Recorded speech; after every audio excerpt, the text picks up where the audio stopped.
অজ্ঞানতিমিরান্ধস্য জ্ঞানাঞ্জনশলাকয়া চক্ষুরুন্মীলিतं येन তস্मै শ্রীগুরবে নমঃ।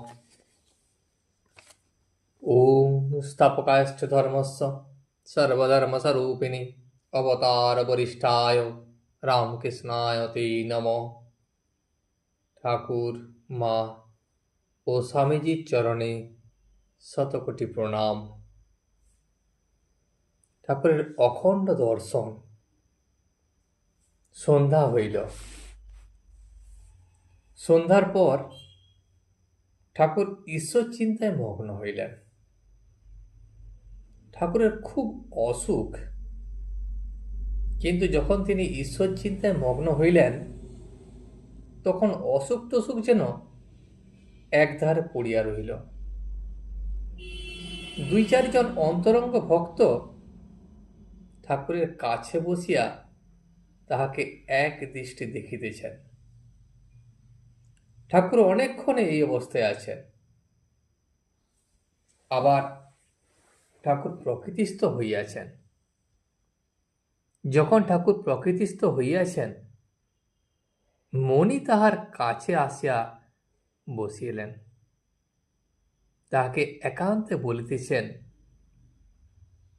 দেখো, অখণ্ডে মন লীন হয়ে গিয়েছিল। তারপর দেখলুম সে অনেক কথা। ডাক্তারকে দেখলাম, ওর হবে কিছুদিন পরে।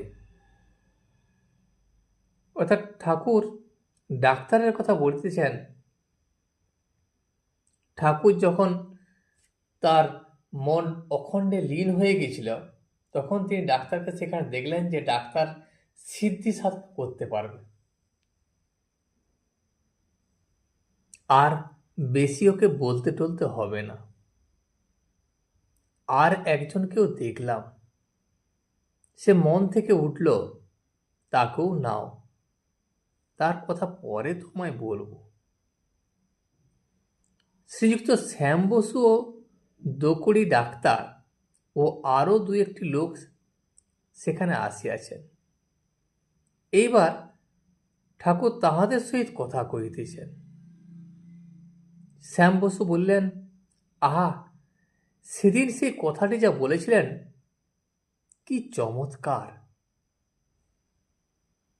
ঠাকুর তখন হাসিতে লাগিলেন এবং বলিলেন, কি কথা টিকা? তোমাকে আমি কি কথা বলেছিলাম যা তোমার খুব ভালো লেগেছে? শ্যাম বসু তখন বলিলেন, সেই যে বললেন, জ্ঞান অজ্ঞানের পারে গেলে কি থাকে। ঠাকুর আবার হাসিতে লাগিলেন, বলিলেন, জ্ঞান অজ্ঞানের পারে গেলে তারপর থাকে বিজ্ঞান। নানা জ্ঞানের নাম হলো অজ্ঞান, আর সর্বভূতে ঈশ্বর আছেন, এর নামই হলো জ্ঞান। বিশেষ রূপে জানার নাম হলো বিজ্ঞান। যদি তুমি বিশেষ রূপে জানতে চাও, তাহলে সেটিকে বলবে বিজ্ঞান। ঈশ্বরের সহিত আলাপ, তাতে আত্মীয়বোধ, এই ব্যাপারটি হলো বিজ্ঞান। কাঠে আগুন আছে, আবার অগ্নিতত্ত্ব আছে, এর নাম জ্ঞান। যখন সেই কাঠ জ্বালিয়ে ভাত রেঁধে খাওয়া হয় ও খেয়ে হৃষ্টপুষ্ট হওয়ার নাম বিজ্ঞান। শ্যাম বসু তখন এই কথা শুনিয়া হাসিতে লাগিলেন আর বলিলেন, আর সেই কাঁটার কথা? ঠাকুর বললেন, হ্যাঁ, যেমন পায়ে কাঁটা ফুটলে আরেকটি কাঁটা আহরণ করতে হয়, তারপর পায়ের কাঁটাটি তুলে দুটি কাঁটায় ফেলে দিতে হয়, তেমনি অজ্ঞান কাঁটা যখন তুলতে হয়, তাকে তুলবার জন্য আগে জ্ঞান কাঁটা জোগাড় করতে হয়, তারপর অজ্ঞান নাশের পর জ্ঞান অজ্ঞান দুই ফেলে দিতে হয়, তারপর আসবে বিজ্ঞান। ঠাকুর শ্যাম বসুর উপর প্রসন্ন হইয়াছেন। শ্যাম বসুর বয়স হইয়াছে, এখন তার ইচ্ছা কিছুদিন তিনি ঈশ্বর চিন্তা করেন। পরমহংসদেবের নাম শুনিয়া তিনি এখানে আসিয়াছেন। ইতিপূর্বে আরেকদিন তিনি আসিয়াছিলেন। ঠাকুর আবার শ্যাম বসুকে বললেন, বিষয়ের কথা একেবারেই ছেড়ে দেবে, ঈশ্বরীয় কথা বই, অন্য কোনো কথা আর বলো না। বিষয় লোক দেখলে আস্তে আস্তে সরে যাবে। এতদিন সংসার করতে দেখলে সংসারে কি আছে, সব পক্কাবাজি। ঈশ্বরী বস্তু আর সব অবস্তু। যা কিছু দেখছ সব মায়ার খেলা। ঈশ্বরই সত্য, আর সব দুদিনের জন্য। সংসারে আছে কি? আমড়ার অম্বল, খেতে ইচ্ছা হয়, কিন্তু আমড়াতে কি আছে? আঁটি আর চামড়া খেলে অম্লশূল হয়। শ্যাম বসু বললেন, আজ্ঞে হ্যাঁ, যা বলছেন সবই সত্য। ঠাকুর তাকে আবার বলিলেন, অনেক দিন ধরে অনেক বিষয়কর্ম করেছ, এখন গোলমালে ধ্যান ঈশ্বর চিন্তা হবে না। এই ধ্যান ঈশ্বর চিন্তা করার জন্য একটু নির্জন দরকার। নির্জন যদি না হয় তাহলে মন স্থির হবে না। তাই বাড়ি থেকে আধপো অন্তরে ধ্যানের জায়গা করতে হয়। এবার শ্যামবাবু একটু চুপ করিয়া রহিলেন। তিনি যেন কি চিন্তা করিতেছেন।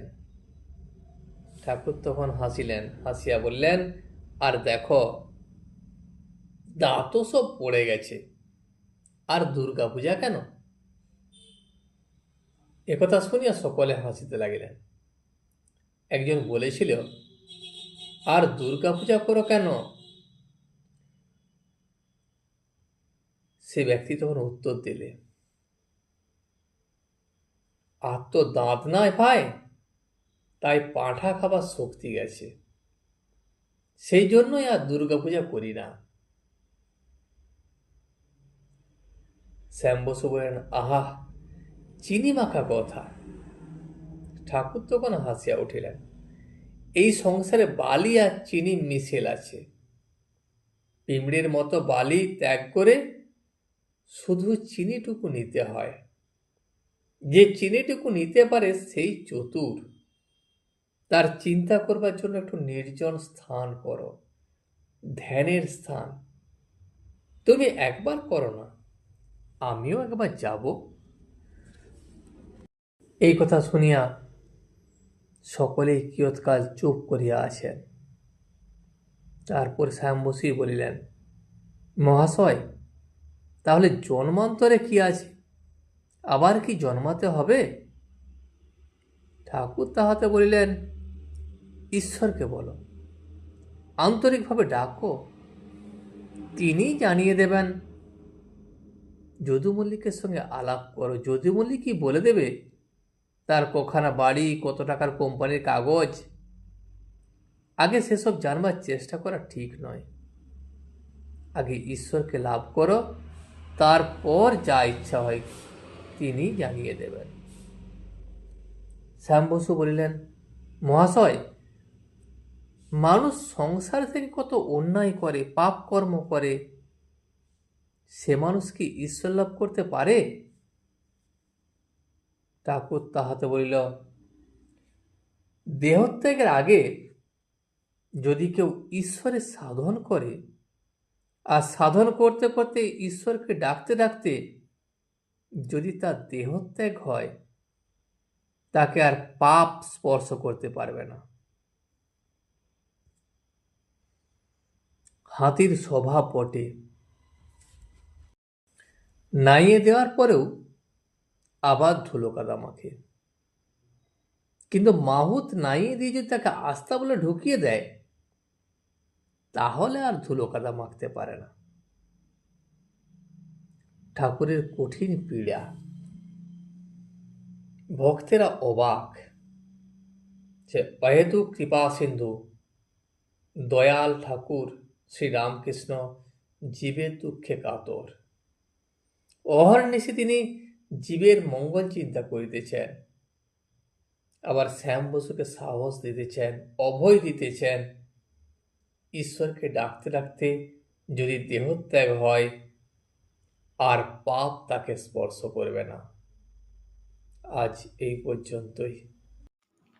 ভিডিওটি শেষ পর্যন্ত দেখার জন্য আপনাকে অসংখ্য ধন্যবাদ। ভিডিওটি যদি আপনার ভালো লেগে থাকে তাহলে একটা লাইক, কমেন্ট এবং বন্ধুর সাথে শেয়ার করে দেবেন। সাবস্ক্রাইব করে পাশে থাকা বেল আইকনটি বাজিয়ে দেবেন, যাতে আপনাদের নতুন ভিডিওগুলি সর্বপ্রথম আপনার কাছে পৌঁছে যায়। জয় শ্রী রামকৃষ্ণ, জয় শ্রী রামকৃষ্ণ, জয় শ্রী রামকৃষ্ণ।